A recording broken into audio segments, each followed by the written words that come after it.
Woche and a good Chodesh. In general, the Farbrengen this afternoon, the entire Farbrengen, the Rebbe was aiming at one point very strongly, and actually in every Sikha the Rebbe again referred to it, and as we will see soon, every Inyan he discussed, he found how this Inyan has a shaykhus to this one subject. And this is to the subject of Avas Yisrael. Especially in light that we are, tonight is Rosh Chodesh Sivan, and Rosh Chodesh is the day when the Yidden arrived at Har Sinai. The Pasuk tells us, Vayichan Shom Yisrael neged ha-ha, that the Yidden have rested opposite the mountain. So the Pasuk uses an expression of Vayichan, which is a singular expression. Actually, the Pasuk should have used the expression Vayachanu, they have rested, not he has rested.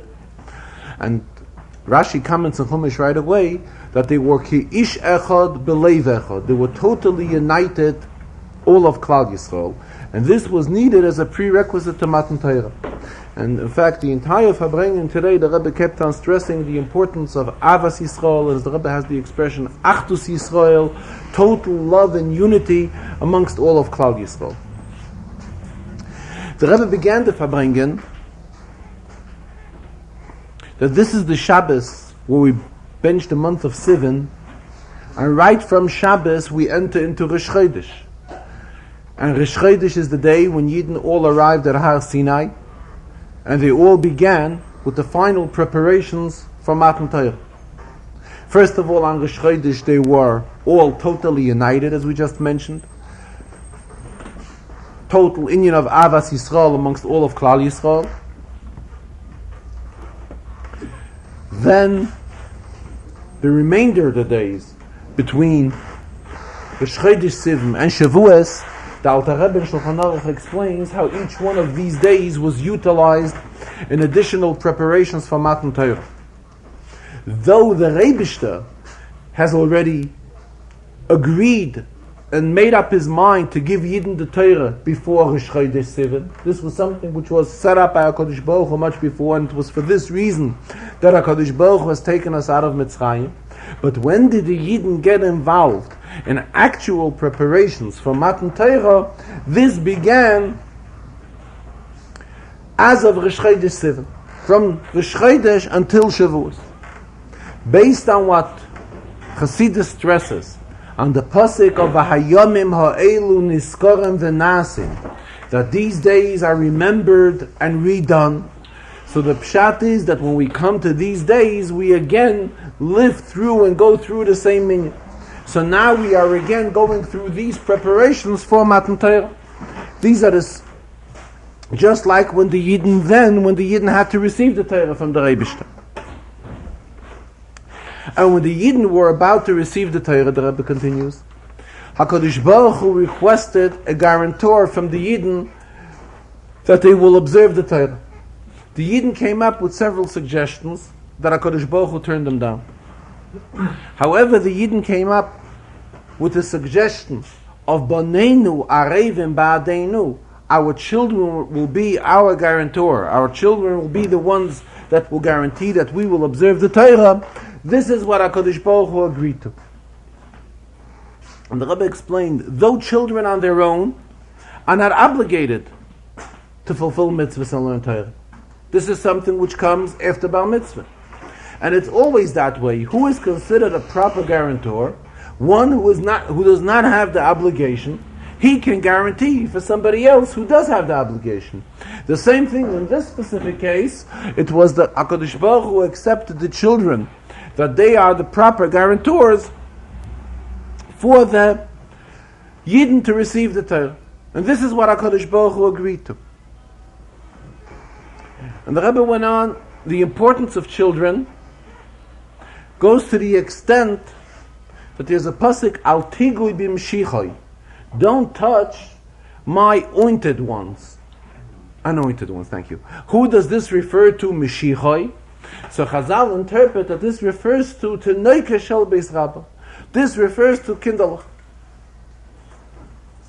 And that is why children are so dear, and the acts of children are so important to the extent that we say that the Torah which is learned by children is considered a hevel she'ein bo chet. It comes out of with such pronunciation, with such breath, that has never sinned. To such an extent that there is a halacha that we never disturb the learning of children. The Gemara tells us, even for the construction of the Beis Hamikdash, even for Binyan Beis Hamikdash, we don't disturb the learning of children. So from here we derive how important children are. And children have the title which was given to them as Tzivos Hashem. And in this week's Chazarah and Parshas Bamidbar we find how all of Klal Yisrael was really referred to as Tzivos Hashem when the Yidden went out of Mitzrayim. And when the Yidden went out of Mitzrayim, and we read in this week's Chazarah how every Yid was counted. However, more in particular, as explained at other occasions, it is children who have deserved the title of Tzivos Hashem. So the Rebbe is asking, we're talking here about the great importance of children. And children are referred to as Tzivos Hashem, those are the members in Hashem's army. If we look into this week's Chazarah, who is counted? Children are not even counted. Whom do we start counting? We start counting adults. Not only from Bar Mitzvah don't we count, we begin counting as of age of 20. It's explaining the Gemara that age of 20 is a further level of being mature as opposed to Bar Mitzvah. So, how does this correspond? So the Rebbe is answering, the counting which is done in our Chazarah, where Yidden are counted from age 20 and up, this is a different type of tzava. This is a type of tzava which is counted because the Yidden had to go into Eretz Yisrael and they had to conquer Eretz Yisrael, so the Yidden simply had to be counted in order to put together the army. Who can join an army? Only one, who's from age 20 and up. However, this does not reduce in any way the importance of children. On the contrary, in this week's Chazarah we also read about Shevet Levi. Shevet Levi, we are told, was not counted from age of 20. Shevet Levi was counted from age of 30 days, from an infant. So Rashi comments, why? Why Shevet Levi different in all of Klal Yisrael? Rashi explains, Kedai, Ligoyen Shel Melech. It is worthwhile that the ones who are considered the Ligoyen Shel Melech, and the Rebbe explained what do we mean by Ligoyen Shel Melech, those who guard the king, which this is the tribe of Levi, that those who guard the king should be counted from infant age, from 30 days and up. The Mela the Rebbe says when we're talking about the importance of children, children are similar to the Ligoyen Shel Melech, just like the guards of the king. The Leviim, Shevet Levi, plays a role. When do we count them? Each and every one of them plays a role from being a 30-day child and up, he's already being counted as a member in Shevet Levi.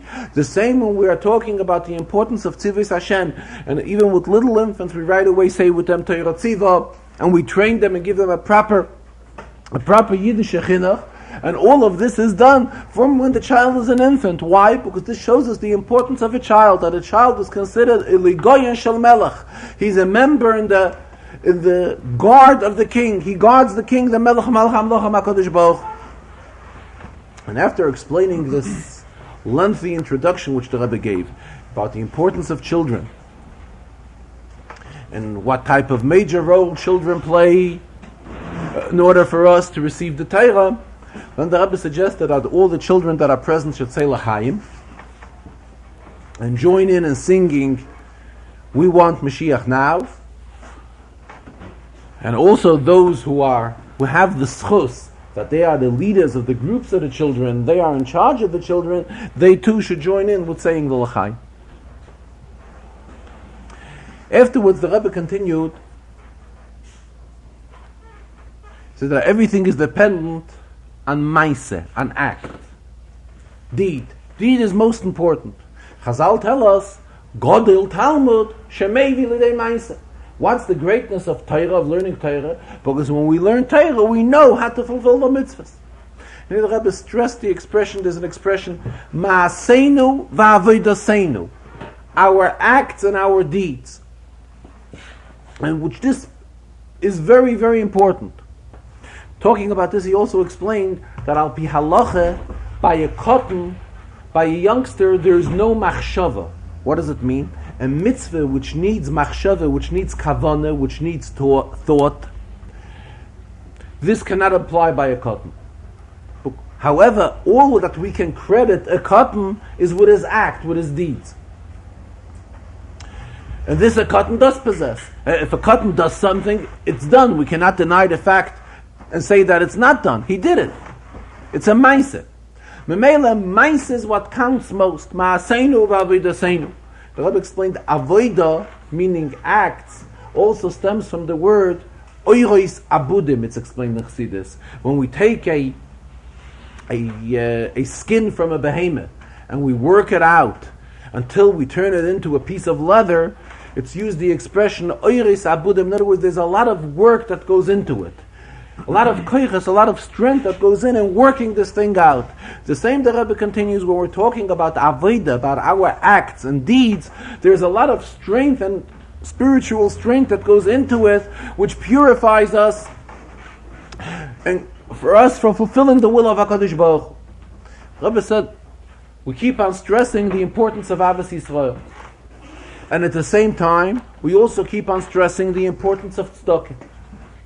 Tzedakah is very important to the extent that Ein Yisrael Nigolin Ela b'tzedakah. And what a merit of what will we go out of Golus? We will go out of Golus in the merit of tzedakah. So tzedakah is so important. Avos Yisrael is also so outstanding, as we keep on stressing the greatness of Avos Yisrael. Where is there something which we can combine on Shabbos, now in the Farbrengen, to do something which is an expression of tzedakah and of Avos Yisrael? Therefore, the Rebbe says, he would suggest that the children all take l'chaim and give this l'chaim to their friend. And the friend, in turn, will give them a l'chaim. So here we have an act of tzedakah and an act of Avos Yisrael, done mamish b'poil mamish. Not just we are talking about it or we're praising the greatness of tzedakah and Avos Yisrael, but we're actually doing something which is an act, a deed of Avos Yisrael and a deed of tzedakah. After this was done, the Rebbe says there are probably those that are thinking, is the expression like kind of those wise guys or so, those who consider themselves lumdim, and they are making a calculation. How can we say that this is an act of tzedakah? The child who is giving away the cup of l'chaim is well aware that he's going to get back another cup of l'chaim in return. So how can we say that this is an act of tzedakah? He's giving and he knows right away he's going to be getting. This is not considered real giving. Real giving is when you give something away and you don't know if you'll get it back or not.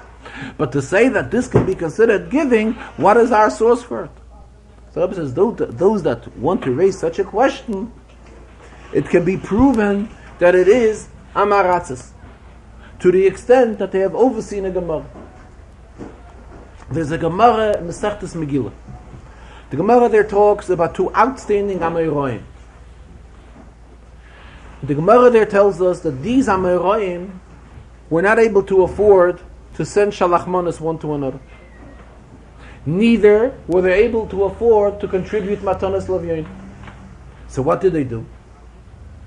So the Gemara tells us, Have machlifu seudusayu. Each one of them every Yid is also obligated to eat a Sudas Purim. So what they did was, they took their Suda, which was already a prepared meal, and this prepared meal, he gave it to his colleague, he gave it to his friend, and his friend in turn gave him back his meal. So here we see exactly what we were just talking about.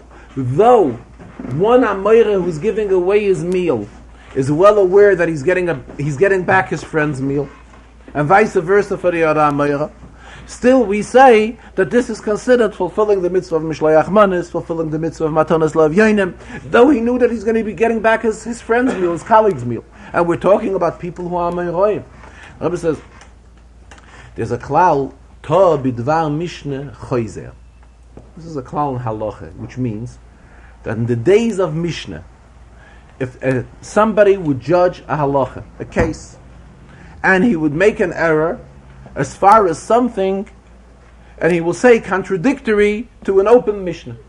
So the halacha is that his judgment is no judgment. His psak is no psak. To bidvar Mishnah choizer. If he makes an error in a psak of a Mishnah, he has to repass. The same, the Rebbe says, in the days of Amoraim, when the Amoraim have composed the Gemara, if an Amoira would make an error in something which is an open Gemara, and he would pass a shaila, and he would pass contrary to what the Gemara says, then it's also no psak. So we are talking about people who are considered Amoraim, that their sayings and their halachas and their quotations become part of Gemara. To the extent that if one should pass a halacha contrary to what these Amoraim say, his halacha, his psak is no psak. And here we have a ruling, a mindset which they did. In fact, the Rebbe also brought another Gemara. There's a Gemara in the Maiden Halacha. If we want to really know a halacha, the best source to derive a halacha from is from an act, not just a psak din which was related by somebody else, a real actual deed of halacha, an act of halacha. And this is what we find, what we are told about these Amoraim, that they did so. And if these Amoraim, this is what they did, and it is related to us, and the Gemara tells us that they did this. So Mamele, when we say that fulfilling the mitzvah of Avos Yisrael and tzedakah can be accomplished by exchanging l'chaim, it's definitely a reliable source to rely on this Gemara and go ahead and do it that way.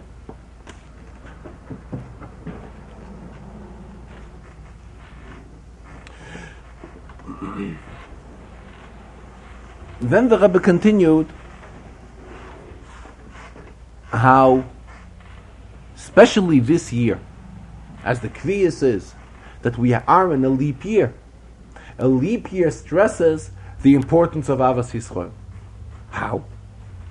Why do we have a leap year? We have a leap year to straighten out between the sun and the moon.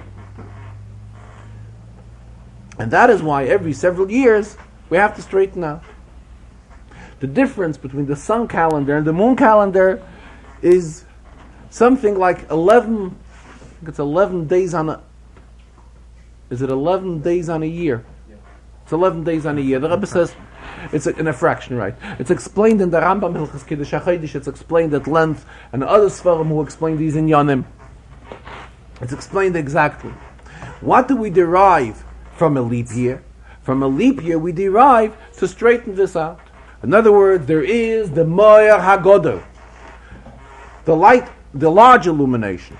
And there is the Moyer HaKatan, the small illumination, which is the sun and the moon. And the Rebbe says there's no envy between them. Each one does his share towards the existence of the world. In other words, this is the idea of Avos Yisrael. In other words, one not interfering with another. And then when it comes need to straighten out, we straighten out the calendar straightened out in such a way that it should never be an interference between one and another. So this, the Rebbe says, is again an open and obvious expression of Avos Yisrael, where one who is considered large and one who is considered small should not interfere one with the other. The large should know that there is room for the small. The small one should know that he's considered katan, he's considered small, at the same time there is room for someone larger than him. And one does not clash with the other, to such an extent that the leap year, the Rebbe says, not only does it straighten out 2 years, a leap year straightens out more than 2 years. Normally we know, Misha yesh lo moneh, roitze masayim. If one has 100, he wants 200. Here the Rebbe says it's done in an accomplishment that we don't add on 22 days every 2 years. We add on a full month. And a full month comes out something like 30 days or so, which this gives at times, it catches up the calendar, and it also puts in a couple of extra days for the next year, so that the next year shouldn't have to be a leap year. In other words, it does not correct only what has passed, it also assists us for the future. And again, all of this is a stress for the inyan of Avos Yisrael. The Rebbe expressed kept on stressing how by Torah, Chazal tell us, B'chol yoim yu beinecha kechadashim, that we have to view Torah not as something which we were given thousands of years ago, with Yudkema Yeshena, an old proclamation, an old document. It's something new, and something which was given to us, and so dear to us, that B'chol yoim yu beinecha kechadashim, that every day you have to look at it, that it's something new. And when we look at it this way, and our approach to it is such, and there's an expression from the Friedrich Rebbe, Yiddish expression, a medarf nicht nur Herrn, nor der Herrn. In Yiddish it means, Herrn means to hear. At times we hear things, however, the hearing does not leave any impact on us. We hear, and as the expression would go, it comes from one ear and goes out through the other ear. Friedrich Rebbe stresses that Herrn is not enough. It's not just enough when we say we heard. It has to have an impact on us. It has to remain within us. And Yiddish, it's expressed, der Herrn. We really heard it really affected us, the hearing. It's not just that we heard something and it fly by night and came in and went out. When we're talking about all of these inyanim of Matan Torah and all these preparations for Matan Torah and the stressing of the importance of Avos Yisrael, which this was needed as a prerequisite for Matan Torah, all of this has to affect us now today in the same way, because now we are also being prepared for Matan Torah. And it's B'chol Yom Yiyu Beinecha, not just Kechadashim, as if it was something new. At times Chazal use the expression B'chol Yom Yiyu Beinecha Chadashim, that every day we have to view it like we've gotten something new. When we get something new, the nature of a human person is he's enthused about it. We usually always express more enthusiasm, more over something new than something which is a repeat. So this is what Chazal keep on stressing, B'chol yoim yiyu beinecha chadoshim. We have to look at Torah, that Torah is something new to us. As if we have just gotten it, something which we hadn't known about till now.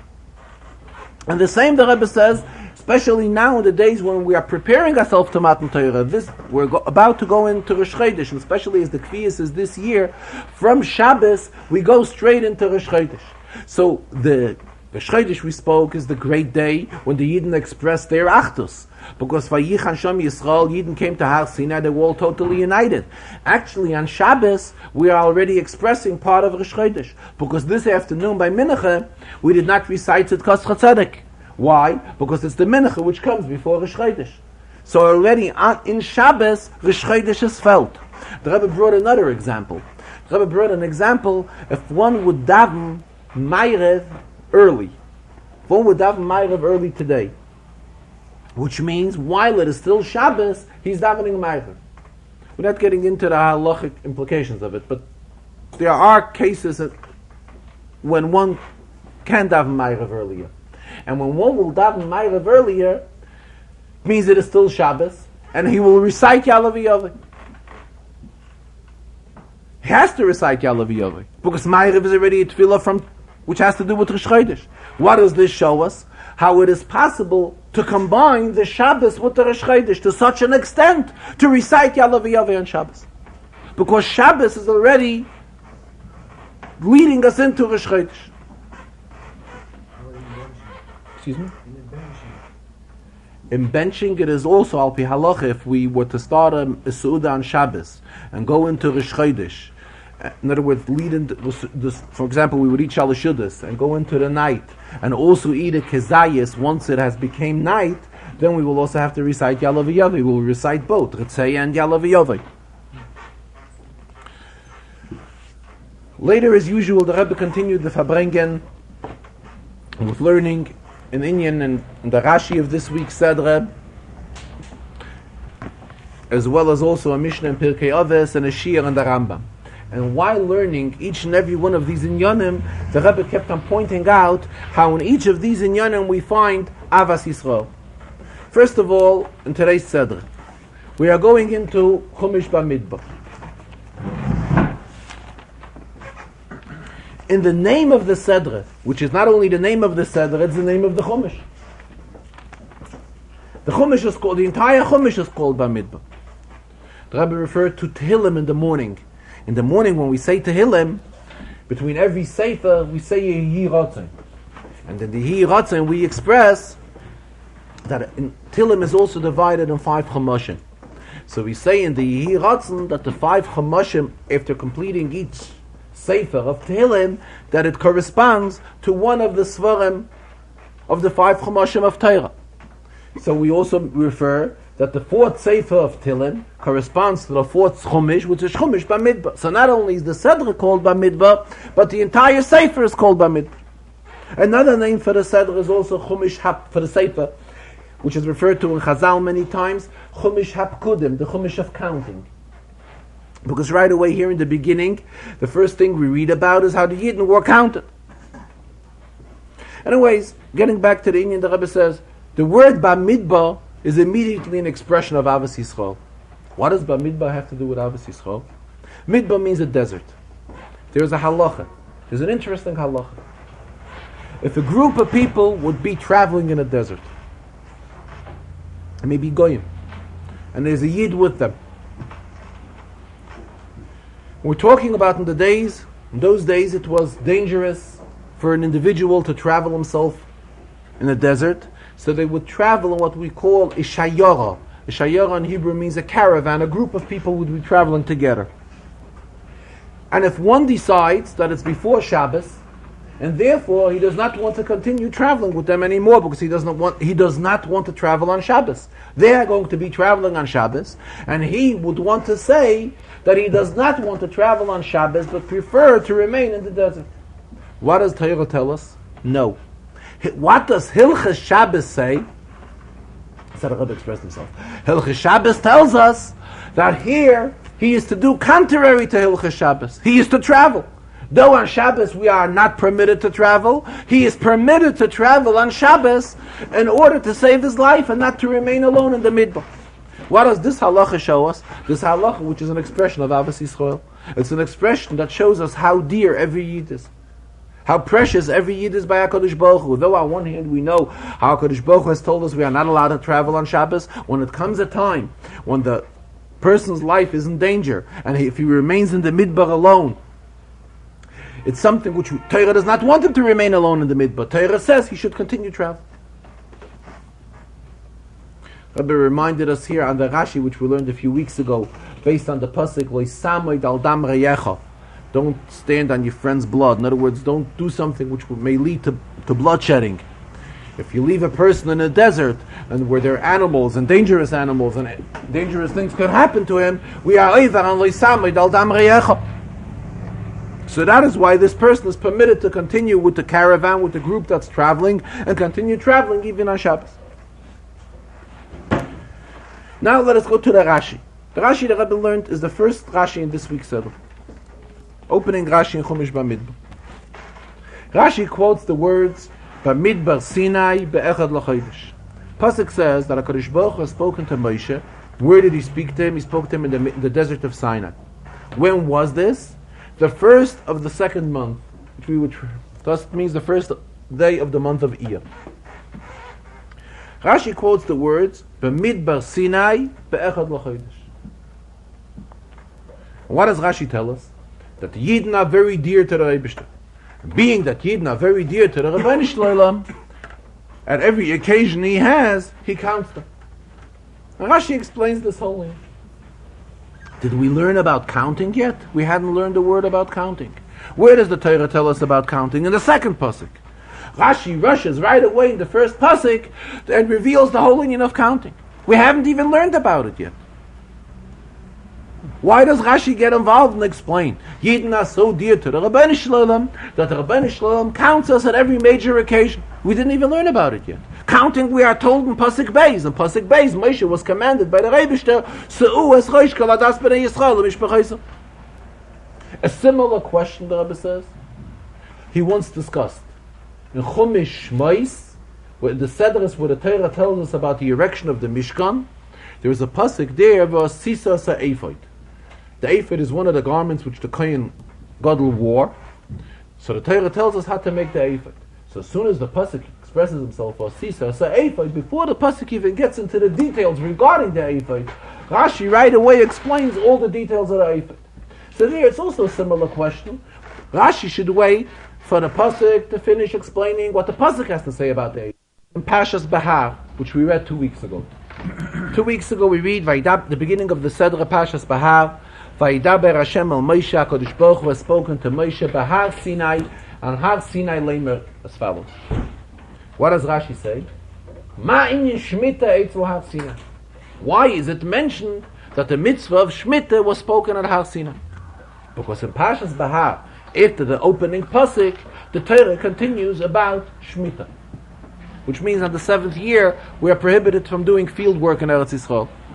The pasuk hasn't spoken about Shemitah yet. We're learning the first pasuk. The child who is learning Chumash does not even know that he's getting into the second pasuk. He doesn't know what the second pasuk is going to be talking about.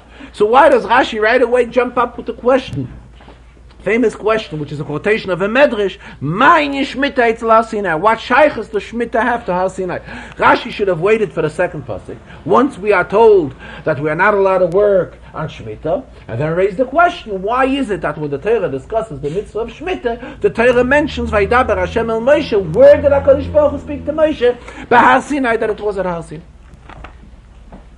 Rabbi Faremfert each one of these questions regarding Har Sinai, but in Pashas Bahar, as well as here in Pashas Bamidbar. Pashas Bamidbar, the Rebbe is learning as follows. Pasuk says, Vayidaber Hashem el Moshe, HaKadosh Baruch Hu has spoken to Moshe, Bamidbar Sinai, Ba'il Moed. First of all, why does the Torah tell us where Hashem has spoken to Moshe? And the Torah tells us when he spoke to him. Usually, the entire Torah, we keep on finding how HaKadosh Baruch Hu has spoken to Moshe. And we never find dates when HaKadosh Baruch Hu spoke to him. Here, if we look into Chumash Bamidbar, right away, the first pasuk, we find when is the date HaKadosh Baruch Hu has spoken to him. He spoke to him on the first day in the month of Iyar. When was this? In the 2nd year of them going out of Mitzrayim. Why is there need to tell us here all this additional information which we do not find in most of the other places when HaKadosh Baruch Hu talks to Moshe Rabbeinu? Rabbi says the Yidden went out of Mitzrayim. And they went out. So initially, they tried to run away from the mitzvah. They were told that they're going to be going to Eretz Yisrael. Even not Eretz Yisrael, there are other neighboring countries around Mitzrayim and around the desert, which the Yidden could have gotten to by now. Don't forget, the pasuk is telling us that this is in the 2nd year of them leaving Mitzrayim.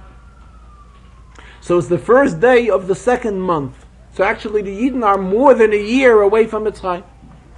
So the question arises, why are they away from Mitzrayim? Why are they wandering in the desert so long? Why? They could have found themselves settlement in a country by now. It doesn't take, they were walking take, but it doesn't take more than a year to walk from Mitzrayim and go into another country. And this is what's troubling the child who's learning Chumash.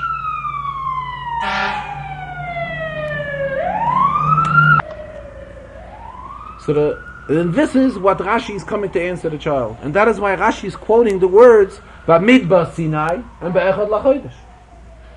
Rashi has to quote both of these words. We're learning something strange here. The Yidden were in the desert of Sinai, and also when did HaKadosh Baruch Hu speak to Moshe? It was on the first day of the 2nd month. So the question arises, as just mentioned, why are the Yidden wandering in the Midbar all this time? So Rashi is telling us right away, you should know that HaKadosh Baruch Hu loves the Yidden. And has us, we are considered his children, and he has a very dear, treats us as his children and loves us. HaKadosh Baruch Hu loves the Bnei Yisrael, Chibasam. And the fact that we are in the Midbar that long is not just, don't think that this is the fact that we were neglected, Chas v'Shalom, by HaKadosh Baruch Hu. HaKadosh Baruch Hu is guiding us in the Midbar constantly. Every step which is happening to the Bnei Yisrael in the Midbar, the Yidden are being guided by HaKadosh Baruch Hu. To such an extent does the Rebishter love the Yidden that it's reflected in an act, in a deed as well. In what act? That HaKadosh Baruch Hu counts us at every major occasion. That is why Rashi didn't wait just for the 2nd pasuk. Rashi is not just explaining here the idea of counting, the inyan of why Yidden are counted at every major occasion. Rashi is giving us a complete view on this whole inyan. Why was it that the Yidden was still Bamidbar Sinai? And why was it that B'Shana Hashenis at the beginning of the 2nd month that was still there? So Rashi is telling us, the child who's learning Chumash, don't be confused. you should know that the Rebbe loves Bnei Yisrael. And he loves Bnei Yisrael to such an extent that he guards them constantly, and watches them constantly, and observes them constantly, to such an extent that mitoichi basan manan kol shah, he even tells Moshe Rabbeinu to go ahead and count them at every major occasion as well. This is regarding the Rashi here in Parshas Bamidbar. Regarding the Rashi in Parshas Behar, again the question there arises, why is there a need for the pasuk to say that this was Behar Sinai? It's never mentioned where HaKadosh Baruch Hu speaks to Moshe. HaKadosh Baruch Hu is telling Moshe halachas for Bnei Yisrael. And here the pasuk stresses that this was told Behar Sinai. So what does Rashi say? Just like Shemitah, all the details of Shemitah are Sinai. Af Kulon, the same thing. All the details of all the other mitzvahs are also from Sinai. And Rashi concludes, Kach shnuya b'teiras kohenim. This is how it is learned in Teiras Kohenim. Teiras Kohenim is it was composed by Tanoim. It's like a medrash. So the Rebbe is also asking, why is there a need for Rashi to tell us Kach shnuya b'teiras kohenim? Rashi usually does not tell us his sources where he derives his pirush from. And it seems like it's negeya to the pshat in Rashi to understand that Kach shnuya b'teiras kohenim, this is how it is versed in the medrash of Teiras Kohenim. So the Rebbe is learning that Teiras Kohenim tells us, just like Shemitah, we find here regarding the mitzvah of Shemitah, Shemitah is told here in all its details.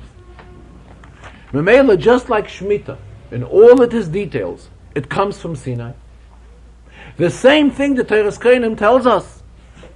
All other mitzvahs, the same way.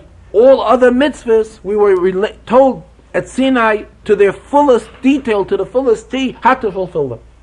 Memela, if so, based on this teaching of the Teiras Kohenim, we can understand why the pasuk says here, Behar Sinai. Because this is a stress, this is lalamed, this comes to teach us on all the mitzvahs, that all, again, in other words, Rashi could only say this pirush based on the Teiras Kohenim. Once the Teiras Kohenim gives us this ruling, that just like Shemitah, Klolei Seho, Protei Seho, all its details are from Sinai. The same thing, all the mitzvahs. The klolim and pratim, the general rules and the detailed rules are all from Sinai. Once we have this interpretation from the Teiras Kohenim, that is why we can understand why the pasuk adds on here the words Behar Sinai. So that is why Rashi gives us this commentary when he quotes the words Behar Sinai, quotes Behar Sinai, and explains the teaching of the Teiras Kohenim. Once we have the teaching of the Teiras Kohenim, we understand why the pasuk uses here Behar Sinai. Why the pasuk tells us where HaKadosh Baruch Hu spoke to Moshe. It is important to stress here, to underline that where HaKadosh Baruch Hu has spoken to Moshe. Otherwise, what difference is it? We know where it's no different. The pasuk doesn't always tell us where HaKadosh Baruch Hu has spoken to Moshe.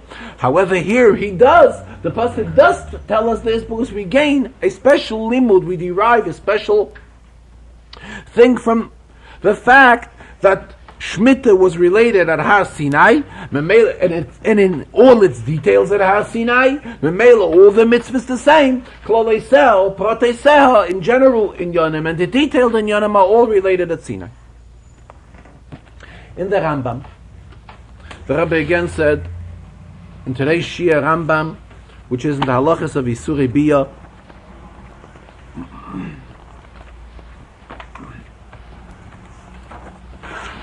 it's the last halachas of today's Shia.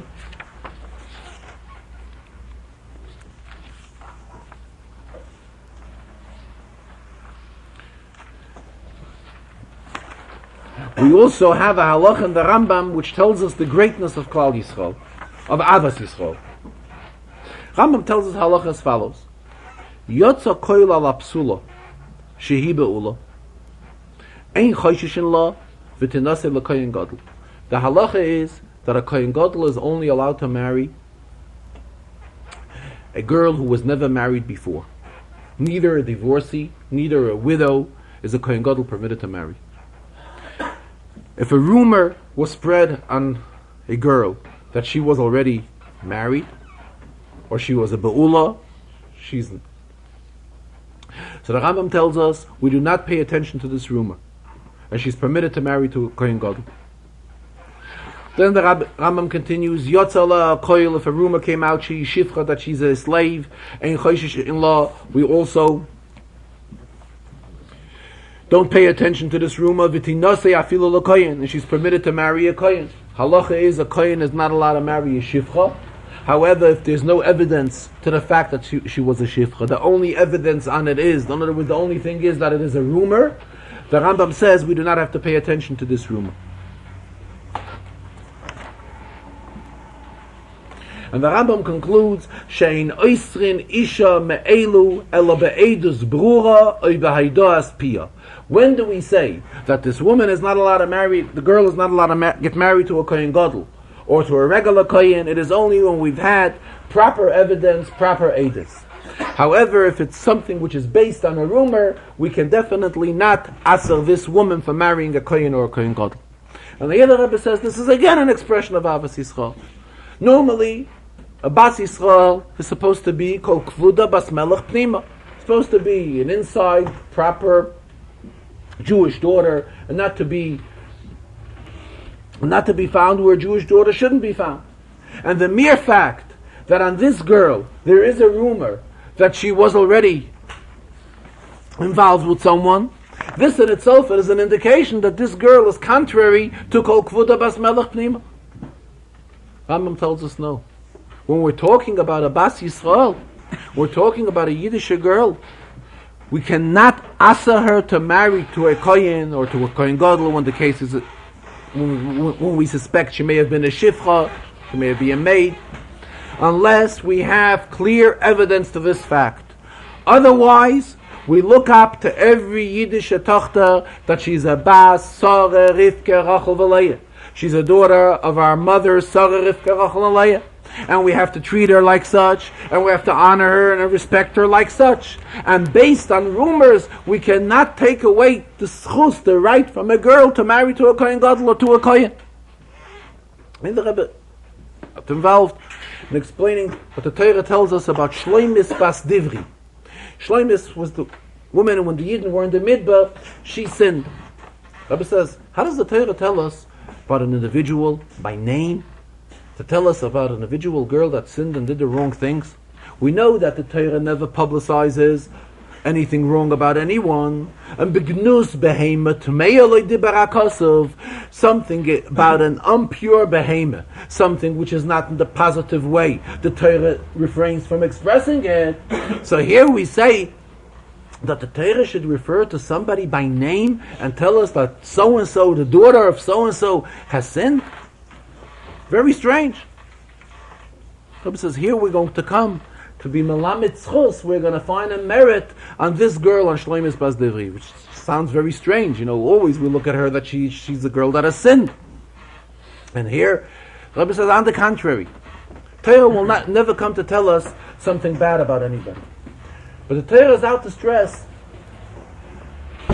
the greatness of the Jewish woman in that generation. The Jewish woman then, we're talking about the generation which went through Mitzrayim. And we know how the Mitzrim ruled over the Yidden. So one may think and say, Im begufam shaltu, if they ruled, if they had a jurisdiction, they had a control over the Jewish bodies, then they definitely ruled over their women and had a control over their women. So the Torah tells us no. There was an entire generation of Jewish women. No one, besides one, did something wrong. And one could have, this is already not a reflection on the generation. If one does something wrong, but this shows us that only one, under such severe circumstances, when the Yidden were involved with the Shibud Mitzrayim, being enslaved in Mitzrayim, and the Torah tells us in detail all the tzaras the Yidden had from the Mitzrayim. And what was the result of all of this? It only led to that one individual, out of all the thousands of women in Klal Yisrael, one individual woman sinned. However, not more than one. It's a meire dicke Sach. Shows us the condition of the greatness of the Nashim Tzidkonius in that generation. In fact, Chazal tell us that one of the merits which the Yidden went out of Mitzrayim was the merit of the Nashim Tzidkonius of that generation, which really, it's something really outstanding under such severe circumstances, being involved with Mitzrim, having Mitzrim all around them.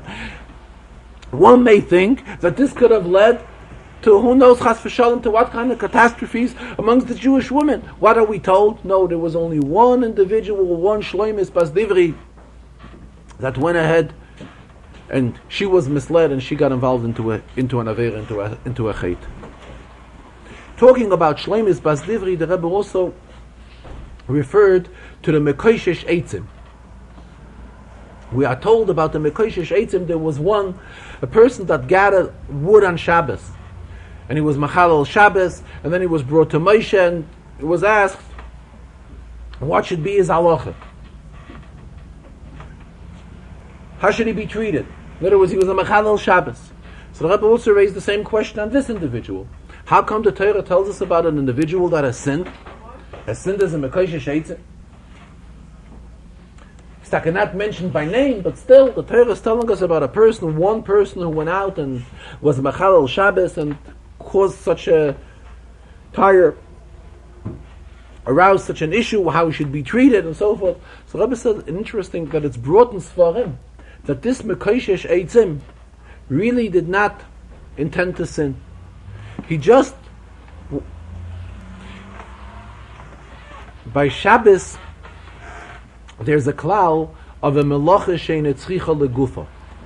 When are we chayiv on Shabbos? When we do a melacha on one of the Yisurim of Shabbos, when is it considered that we have transgressed the Shabbos? When we have intended to do this melacha. However, if we did not intend to do this, we had some other intentions, and this melacha came out as a result, then we are not considered being a Mechalel Shabbos. It is not considered that we have transgressed the Shabbos. Rebbe says, this individual then, who was a Mekoshesh Eitzim, he did not have an intention to go ahead and transgress the Shabbos. What he wanted to do was, he wanted to show Yidden that Yidden are punished for transgressing the Shabbos. So he sacrificed his life. So Mamela, he really did not do the Melacha, in the sense of meaning to do a Melacha. So then it falls into a category of a Melacha she'eina tzricha legufa. So the Torah is really not telling us about a person who was Machalel Shabbos in the fullest extent. Because as far as we are concerned, what he really did was a Melacha she'eina tzricha legufa, meaning a Melacha where the actual Melacha is not intention. He had completely different intentions. And that is why the Torah tells us about it. Getting to Pirkei Avos, Rebbe said, talk briefly about it. Today's Perek is the 6th. And another name for today's Perek is Kinyan Torah. This is already not part of Pirkei Avos. This is a special Baraisa which tells us how we acquire Torah. And again, here the Rebbe says, we also have the stress of Avos Yisrael. Rab Meir, quotation of the famous Tana Rab Meir. Meir meaning Lichtigkeit, Oil, illumination, spiritual Lichtigkeit. This is what Rab Meir offers. And Rab Meir tells us, for the one who is involved and occupies himself with Torah for its own sake, merits many things. The Rebbe says, he doesn't even count what the things are. It means there are many, many things which come as a result from learning Torah. They're not only that. Goes out, Nikra Reya, he's considered a friend. Ohuv, a beloved one. Oyev es HaMokim, he likes Hashem, he likes HaKadosh Baruch Hu. And Oyev es HaBriyos, he likes people. So the Rebbe says, the Mishnah uses the expression Briyos. The Mishnah doesn't say Oyev es HaAnoshim. This corresponds to what Alter Rebbe teaches us in Tanya. Alter Rebbe tells us in Tanya that when the Mishnah uses the expression, the Rebbe there explains it based on the first Mishnah in Pirkei Avos, where the Mishnah tells us there, Havei mi talmid of Shalom, we shall be a disciple of Aaron, Oyev Shalom v'roidev Shalom, we should rush after peace and love peace, Oyev es HaBriyos, love the created ones. That's the pshat what Brio means, a created one. In other words, we're talking about a person who has no plus to himself other than the fact that he is a created one. And that is everyone. Everyone was created by HaKadosh Baruch Hu. And here we are told, the one who is Isaac b'Torah Lishma, the one who is occupying himself with learning Torah for its own sake, what is his reward? His reward is that he likes every person. Not for the qualifications that they possess, not for their pluses that they have within them, but only for the mere fact that they are a bria, they were created by HaKadosh Baruch Hu. Then the Rebbe goes further. Mishnah says, not only does he like these people, but misameach es hamokim. He makes happy the Rabbeinu Shalom and misameach es habriyos. What is the difference from making a person happy and liking him? When you like a person, when you like an individual, at times it may be something, an outside thing, something external. When you bring happiness to a person, here already you have affected him, so you have changed him, you have affected him, you have. Simcha is an expression. It's an expression of a mood. It's an expression of joy. You were so successful that you have brought simcha to that person. And here the Mishnah tells us, again, misameach, the one who is Isaac b'Torah Lishma, what does he do? Misameach es habriyos. He makes it, he's rewarded from HaKadosh Baruch Hu that he should be able to bring simcha, to bring joy to everyone who is only a created one. In other words, again, Avos Yisrael. So what do we find is the major inyan in Torah? Major inyan in Torah is Avos Yisrael. And here again the Rebbe said we are now in the days of about to enter Rosh Chodesh Sivan, and we are just coming from Lag B'Omer. Lag B'Omer has to do with the disciples of Rabbi Akiva. And Lag B'Omer is the day when the disciples of Rabbi Akiva stopped dying. They were not respecting one another. And comes Lag B'Omer, they stopped dying.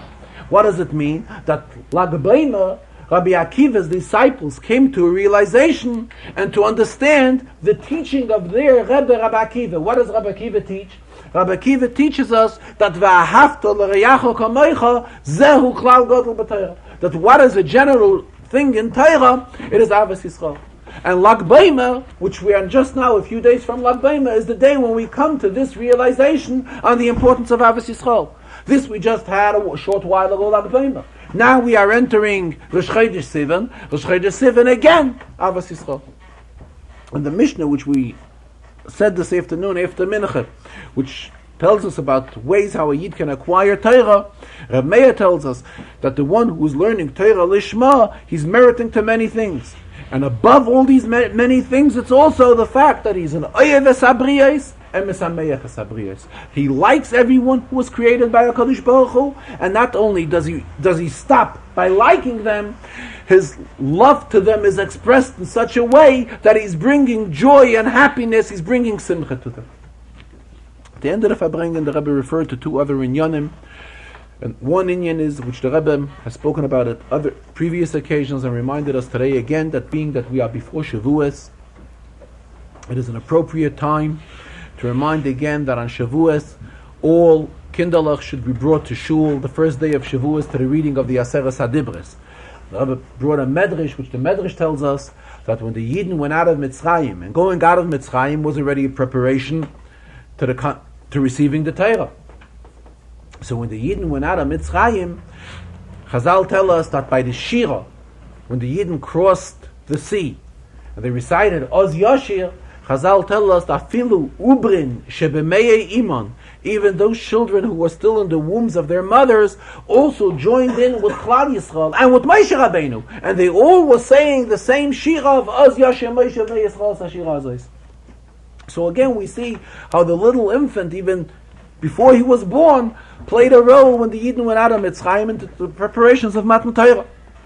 So now that this Friday we're going to be having the first day of Shavuos, it is important and extreme importance that all children, even youngsters and little ones and infants, should all be brought to shul when the reading of the Aseres HaDibros will take place. Another inyan which the Rebbe brought to our attention and alerted us today is the fact that the Rebbe says he has spoken about it before other Yomim Tovim. He spoke about it before Pesach, and he spoke about it before the Yomim Tovim of Rosh Hashanah and Sukkot. And that is to see to it that all Yidden have the means to fulfill and enjoy a proper Yontif. That is why before Pesach we have contributions of Mois Chitim, and before Rosh Hashanah, Yom Kippur, and Sukkot, we also have funds which are given to see to it that all Yidden can really enjoy the Yontef and have all the needs for the Yontef. Same the Rebbe says, being that we are now before Shavuos, it is our obligation to see to it that all Yidden, individuals and families, have all the means so that they should really be able to celebrate a proper Yontef as it is befitting for the Yontef of Shavuos. The Rebbe added on that there's a Gemara, Hakel Moidim de Ba'atzeres Be'inon Lachem. Everyone admits, meaning all the Tanoim, as far as other Yomim Tovim, there's a Machlokes in Gemara, that when it comes to Shavuos, Atzeres, which is another name for Shavuos, we need Lachem. In other words, there is Lachem and there is Lashem. There's the share of the Yontif which we give to the Rebishter, and there is the share of the Yontif which is to us, meaning to us simply to be able to enjoy the materialistically, begashmias, really enjoy all the inyanim of a Sudas Yontif and everything else that comes together with it. The Rebbe concluded that may all the preparations for Kabbalas HaTorah be proper, as the expression of the Friedrich Rebbe goes. Friedrich Rebbe used to express himself when he used to wish before Shavuos that we should have the Kabbalas HaTorah should be besimcha, with joy, or bepnimius, and with real sincerity.